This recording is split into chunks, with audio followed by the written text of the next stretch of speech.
লক্ষ্যটা খুবই ছোট, মাত্র 132 রান টপকে যেতে পারলেই ম্যাচ জিতে নেবে রংপুর রাইডার্স। তবে শেষে এসে যেন তরি ডুবেই গেল রংপুর রাইডার্সের। তবে হারে নাই, ম্যাচটি ড্র হয়েছে।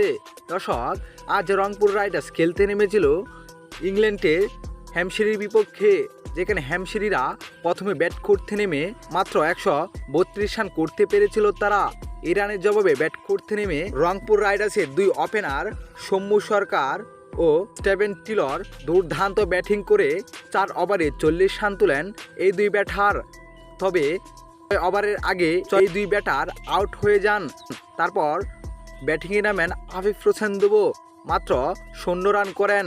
তারপর নুরুল হাসান সোহান ও ম্যাডেন্সট দুর্দান্ত খেলতে থাকেন।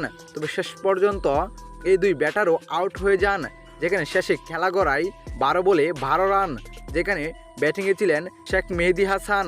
তবে শেখ মেহেদী প্রথম ওভারে এনতে পেরেছিল মাত্র 5 রান, অর্থাৎ লাস্ট ওভারে প্রয়োজন 7 রান রংপুর রাইডার্সের জিতার জন্য, যেখানে প্রথম 3 বলে 1 উইকেট হারিয়ে 2 রান আনতে পেরেছিল রংপুর রাইডার্স। শেষ দিকে মাত্র 3 বলে প্রয়োজন ছিল 5 রান, যেখানে 2 বলে 2 রান আনেন মোহাম্মদ সাইফুদ্দিন ও রিশাদ হোসেন, যেখানে লাস্ট বলে প্রয়োজন 3 রান জিতার জন্য রংপুর রাইডার্সের, যেখানে 2 রান এনে ম্যাচটি ড্র করেন রংপুর রাইডার্স।